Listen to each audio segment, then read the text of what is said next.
네, 오늘 시대순 하나님 나라 관점으로 보는 성경개관제 85일차입니다. 오늘은 에베소서와 디모데 전서를 보겠습니다. 에베소서 전체 주제 한번 같이 봅니다. 같이 읽어볼까요? 교회의 영광과 성도의 성도 삶. 네. 이 에베소서는 한마디로 말하면요, 어떻게 기억하시면 되냐면 교회론입니다. 교회론.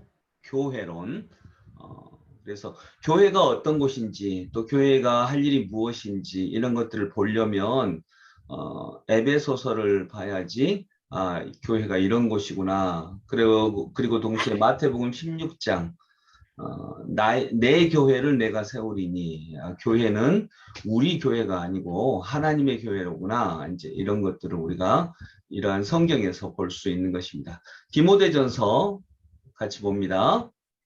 목회에 대한 지침. 목회를 이렇게 하는 것이고, 목회론, 목회는 이런 목적으로 이렇게 하는 것이다. 이걸 디모데 전서를 통해서 볼 수 있습니다. 이런 주제에 대한 내용은 학자마다 다 다릅니다. 사람마다 다르게 볼 수 있는데, 누구나 공통적으로 생각하는 것이 이제 이런 구체적인 내용은 좀 다르지만, 어쨌든 에베소서는 교회론이다. 디모데전서는 목회론이다. 목회, 이거에 대해서 얘기를 하고 있다라고 하는 건 공통적으로 인정하는 내용들입니다. 이 그림은 대략 성경이 어느 시대에 쓰여졌는지를 이렇게 볼 수 있는 것이고요. 오늘 에베소서하고 디모데전서를 보잖아요. 에베소서는 바울이 1차 로마 감옥에 있을 때 쓴 글이고요. 디모데전서는 감옥에 있다가 다시 한번 풀려났다고 말씀드렸잖아요. 그때 이 4차 전도 여행을 할 때 이걸 4차 전도 여행이라고 하기도 하고, 이쪽에 로마로 가는 길을 4차 전도 여행이라고 하기도 하고, 이건 이제 어떻게 부르느냐에 따른 다른 것이기 때문에 바울이 1차 감옥에서 로마 감옥에서 풀려나고 그 다음에 잠깐 마케도니아 지역을 이렇게 돌아보면서 교회를 또 돌보고 그럴 때가 있었는데, 그때 쓰여진 성경이 아마도 디모데 전서일 것이다. 이렇게 생각을 하고 있습니다. 자, 에베소서는 이렇게 크게 두 부분으로 나누는데, 그리스도 안에서 하나된 교회, 그리고 두 번째 4장, 5장, 6장은 성도의 바른 신앙생활. 그러니까 여기 상반절 1장, 2장, 3장은 교회를 다루고요. 4장, 5장, 6장은 그 교회를 다니고 있는 성도들이 어떻게 생활해야 하는지를 다루고 있습니다. 그래서 교리편, 생활편 이렇게 볼 수 있는데, 교리편 중에서도 특별히 그리스도 안에서 하나된 교회, 이 부분, 교회론을 다루고 있다라고 하는 것입니다. 주제만 이렇게 보면 교회론이고요. 같이 읽어볼까요? 그리스도를 머리로 하는 다양성 속에 일치를 실현하는 교회입니다. 그리스도를 머리로 하는 다양성 속에 일치를 실현하는 교회. 그래서 교회는 일단 에베소서에서 말하는 교회의 제일 큰 특징은 뭐냐면, 교회는 다양한 사람들이 모인 곳입니다. 여기서 다양한 사람들이라는 것은 우리로 따지면 가난한 사람, 부자, 뭐 외국인도 모일 수 있고, 또 사장님도 모이고 노동자도 모이고 뭐 이렇지만, 그러나 이런 다양성에도 불구하고 우리는 다 하나다. 누구 안에서? 그리스도 예수 안에서. 이런 걸 생각을 하는데, 이때 에베소서를 쓸 때 바울의 기준은 뭐냐면요, 그 에베소 교회 안에는 율법주의자도 있었어요. 유대인들은 율법을 지켜야 구원받는다라고 생각을 하고 있었거든요. 그러니까 율법을 강조하는, 율법주의자는 아니고 율법을 강조하는 그리스도인도 있었습니다. 근데 이방인 교인들은 상대적으로 율법에 비해서, 율법에 대해서 상대적으로 자유로웠거든요. 또 어떤 사람은 영지주의 그룹의 영향을 받은 사람도 있었습니다. 영지주의는 영적 지식을 강조하는 교회. 그래서 예수님이 몸으로 오셨다라고 하는 것보다는 예수님은 영적이야. 영이신 분이야. 근데 또 바울에게서 제대로 배운 사람은 예수님은 몸으로 오셨다라고 하는 것을 또 인정하는 교인도 있었고요. 이런 다양한 교인들이 있고 그중에는 노예도 있고 노예 주인도 있고 이런 다양한 교회 사람들이 모였지만 우리는 그 안에서 하나다. 왜냐하면 그리스도께서 이 모든 것을 하나로 묶으셨다라고 하는 것입니다. 그래서 이런 다양성 속의 일치, 이걸 특별히 에베소서의 교회로는 더 많이 강조하고 있습니다. 이 중에서도 특별히 교회론을 강조하는 구절이 어디냐면 2장 11절부터 22절까지입니다. 여기가 교회론이고 2장 1절부터 10절까지가 구원론입니다. 이 부분이 그러니까 2장이 가장 중요하다, 가장 핵심이다 이렇게 볼 수 있습니다. 핵심 단어는 교회이고요. 또 그리스도 안에서라고 하는 단어가 가장 중요하고요. 핵심 구절은 4장 13절 같이 읽어볼까요? 우리가 다 하나님의 아들을 믿는 것과 아는 일에 하나가 되어 온전한 사람을 이루어 그리스도의 장성한 분량이 충만한 데까지 이르리니. 아멘. 네, 이건 어떤 구절하고 비슷하냐면 우리가 지지난주에 에베소서 2장 22절에서 함께 지어져 가느니라 이 말씀 배웠죠. 네, 그리고 우리는 하나님의 작품입니다. 라고 하는 구절과 맥이 통하는 그런 구절입니다. 즉 우리 한 사람 한 사람은 부족할지라도 우리는 하나님의 모여서 우리가 사랑하는 우리가 하나님의 하나의 작품이 된다는 거죠. 우리는 하나님의 작품들입니다. 이거 아니고요. 우리가 하나님의 작품이에요. 하나의 작품이라는 거죠. 이런 것이 강조되고 있습니다. 유고간 배경은요. 바울은 로마의 감옥에서 이 편지를 씁니다. 근데 바울이 이방인을 성전으로 데리고 왔다는 제목으로 최초로 체포가 됐어요. 이방인을 성전으로 데리고 왔다고. 근데 이런 부분에 대해서 이제 좀 논의를 할 필요가 있고요. 유대인과 이방인 간의 분열은 에베소 교회의 주요 쟁점이었습니다. 이 에베소 교회에서 목회하는 지금으로 말하면 에베소 교회의 목사님이 누굴까요? 디모데였습니다. 디모데. 바울의 영적 아들 디모데가 에베소 교회의 목사님이었어요.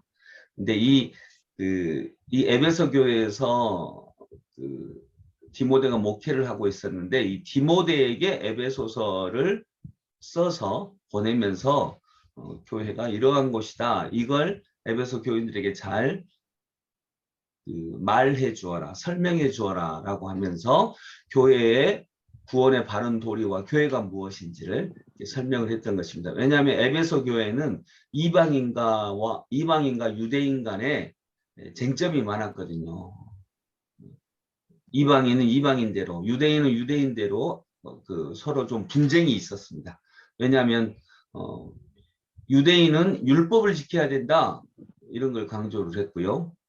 이방인들은 그런 거 안 해도 된다 이렇게 강조를 했겠죠. 그러면서 교회가 이렇게 분열되니까 교회는 뭐 어떤 점이 강조될 수도 있고 강조되지 않을 수도 있는데 그 모든 것들이 다름에도 불구하고 그리스도 예수 아니라고 하는 부분, 즉 그리스도에게서 뛰쳐나가지만 않는다면 우리는 그 다양성을 서로 인정할 수 있다라고 하는 그런 부분입니다.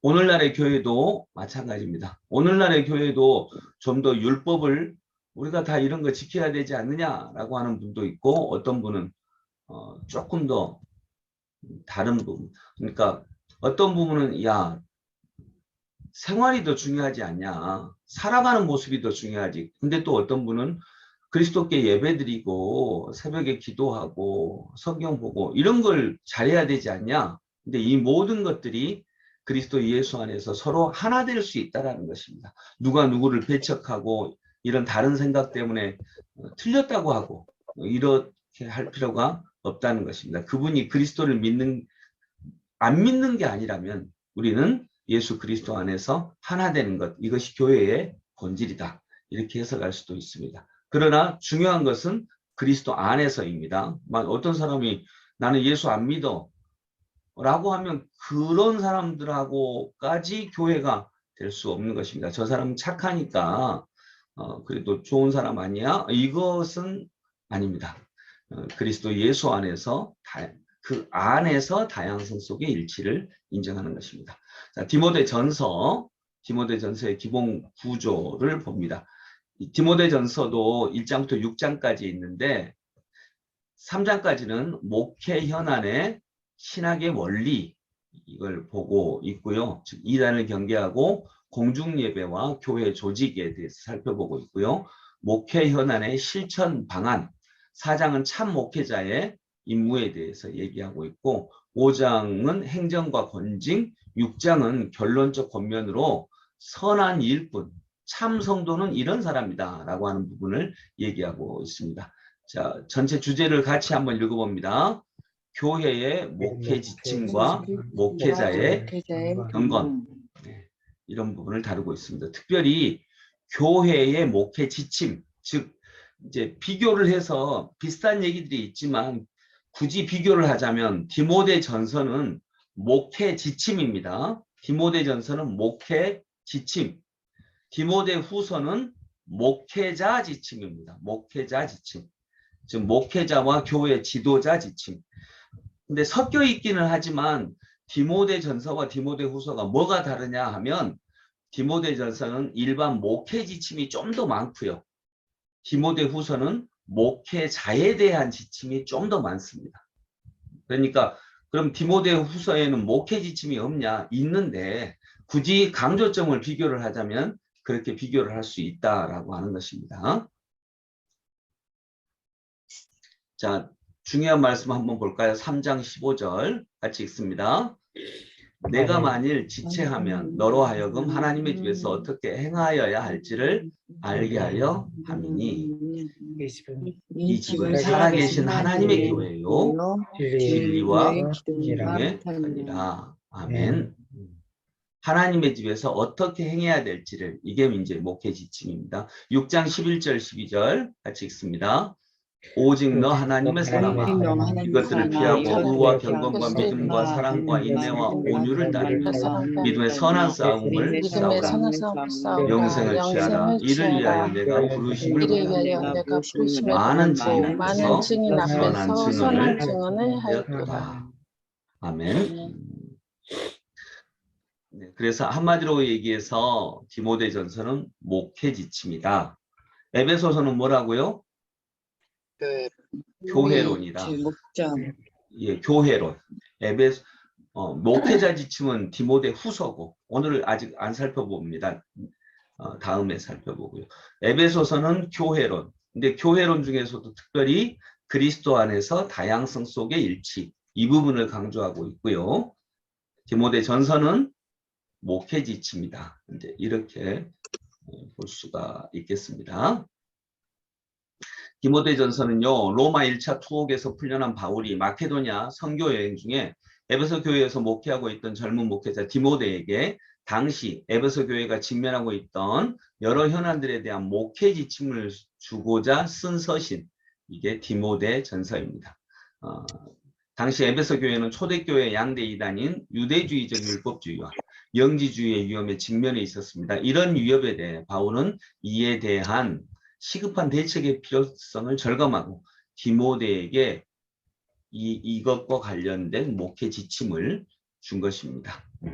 그래서 에베소서하고 디모데전서는 비슷한 배경 안에 쓰여졌는데 에베소서는 그 중에서 이렇게 좀 교회 안에 갈라져 있기 때문에 교회 다양성 속의 일치라고 하는 교회론을 준 것이고 디모데전서는 디모데 개인에게 이렇게 목회해야 된다라고 하는 목회자의 지침을 준 것입니다. 이 밑에는요 구체적으로 구분을 하면서 각각의 주제들을 이렇게 살펴보고 있습니다. 네, 오늘 이 두 성경을 살펴보았고요. 오늘은 교회론을 에베소서에서 보았기 때문에 교회와 관련된 찬양 시온성과 같은 교회 찬송가 210장 보겠습니다. 이 바이블 프로젝트 에베소서, 바이블 프로젝트 디모데전서 이 두 개는 제가 이제 굉장히 좋다라고 말씀을 드렸고요. 한번 꼭 오늘 살펴보시기 바랍니다. 반복해서 보시면 더 좋을 것 같습니다. 찬송가 210장